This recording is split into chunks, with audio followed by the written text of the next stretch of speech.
So I was driving and I was listening to some Vietnamese lessons. And before that, I was watching and listening on YouTube to this Vietnamese show. It's called Thọ Bảy Màu. And it's kind of funny because I'm in this rush, or I'm in this sense of urgency. I'm feeling the sense of urgency to learn Vietnamese. But I feel like with that comes with, just trying to feel pressure to always learn my mother tongue. So I'm Vietnamese American. I grew up in the States, and I grew up as a skinny, introverted, socially awkward Asian kid who felt like he didn't belong in the world because, growing up, there were people around him that looked like him initially, but then he moved to Palm Springs, Riverside area. And there were a lot more Hispanics, black people, like all the colors except Vietnamese people or Asian people, or at least I was in the area. Like, I know Palm Springs, there's a lot of Filipinos and Asians, but I lived in Cathedral City, so I grew up surrounded by like diversity, thankfully, but not a lot of people like me. So I felt like, I don't know, I was different in a weird way. Like, I thought I was different. I thought nobody understood me. So I coped through playing video games, running away from responsibility, always taking the path of least resistance, right? And it reminds me, like, growing up, I used to be so ungrateful, and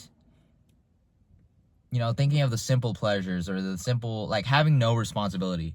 It's funny how now at 24, I'm grown up, I understand, and I'm grateful for life, and I appreciate the small things now. I appreciate my culture. I'm happy of who I am. I used to not like, it's not that I hated being Vietnamese, it's just the fact that why wasn't there any people like me? Why wasn't there Asian representation to make us look cool? Because we were always labeled as, the bottom of the totem pole in terms of like how attractive we look, or we don't look cool. Like, the only people that I would admire are the people on the internet that I would see.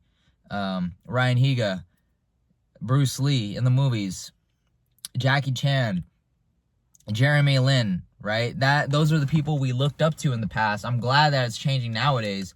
And, that's what kind of set the fire, and in the past few years and months, working towards becoming that person who I could be proud of. And, I didn't see anybody who could support me and push me besides my own family. My own family was even busy just trying to put some food on the table and keep their business afloat, right? And I had to figure out by myself with hanging out with other people of different skin colors, things like that. It was just like a sense of longing that I wanted with a Vietnamese community. And I had that in the past, like when I was really young, but then I moved away. So like I lost touch with all my friends that I knew, or lost touch with the community that I thought I knew over there. And it's just like doing my job now. Not my job, it's like an obligation. It feels like a duty.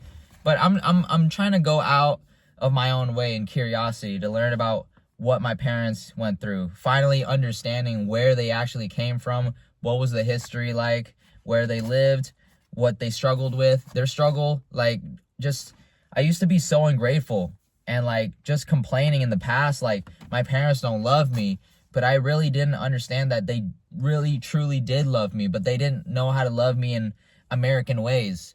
They prioritize survival because that's how it was in the past, and they just grew up with that. And it's not to like lessen the burden of what happened to carrying this generational trauma, but it's like that's all they knew. They knew how to grow up. They had to grow up fast, and they had to take care of themselves. Same way how they treated me. And it's like I finally understand now, but now I can incorporate more, emotional intelligence into it, because I'm grateful to be born in the States. I'm grateful to be granted the opportunity to do what I like, to think what I'm able to think, and to act upon that. Like, I get to live in a country where I'm able to freely express myself and identify myself as anything I could, right? So it's like I feel this inner obligation, and I know it shouldn't be like an obligation, but I just want to learn Vietnamese, be fluent in it. Like, I grew up speaking Vietnamese at home with my parents, and I'm glad they instilled that with me. Like, sometimes as a kid, we got beat for not speaking in Vietnamese at home. But obviously outside, speaking English, assimilate to the American culture, because there wasn't any other Vietnamese kids I could, like, talk to or, like, practice with. And, you know, it's either, like, the American Vietnamese whitewashed people that, you know, I don't really resonate with either, because, like, you know, the personalities don't match, like, the vibes are weird. And then, like, when it comes to, like, actual Vietnamese people, they speak too fast. I don't understand their accent. Oh man, like, when I went to Vietnam in 2022, I don't know why I said the whole thing. It was a very eye-opening experience. Like, obviously, because it was the first time I went to Vietnam in a while. Like, the first time I went was when I was 5 years old. And then the second time I went was with my best friend, Vietnamese friend at that time. Yeah, his name's, actually, I'll just call him friend. But yeah, we went to Vietnam, and it was a blast. It was a movie. I got to talk to the locals. I got to talk to his family. I got to hear the Minh Bac accent for, like I've been hearing it, but hearing it in the flesh was like another experience. It was another, like, tackle, just trying to figure out, like, how the hell to navigate that accent. And then I went ahead and had fun there, did my fun, dated a couple girls there, because I was trying to find myself. I was trying to live this hedonistic lifestyle, thought I was having fun. And then when I came back to the States, had this whole, like, epiphany, this whole existentialism thing, this thing going on, like, oh, I did it for the wrong reasons. Or it's like, you know, I'm truly grateful now, because I understand what my parents could have been going through, and how, like, you know, life is better now in Vietnam. Like, what does it mean to fall in love or to treat a girl right? Because I was so thirsty back then too, playing into my vices. I know this is, like, going into a tangent, talking about my life, but I just wanted to bring it back to finding this identity. And it is okay if you feel out of place in this Western world. And, like, a part of me longs to go back to Vietnam, but, like, I wasn't really born there. I didn't grow up there. But it's like staying connected generally to that Vietnamese root, that nationality, right? And get along with both sides, being able to navigate that world of being American and Vietnamese, being able to balance all the struggles, the traumas, or the blessings of the Western world, being able to live comfortably, now being able to live comfortably in Vietnam.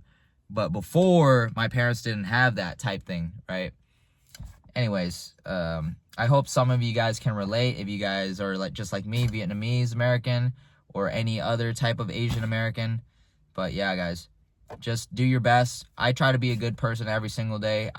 As a personal trainer, it's my duty and obligation to help people get in their best physical shape, which leads them to living longer, happier lives, making healthier choices. As a result, affecting how they treat others, being a good person, getting jacked, not only physically, but mentally, intelligently, spiritually, working on yourself daily. Self-improvement is a messy progress, but it's beautiful. You should view that as beautiful.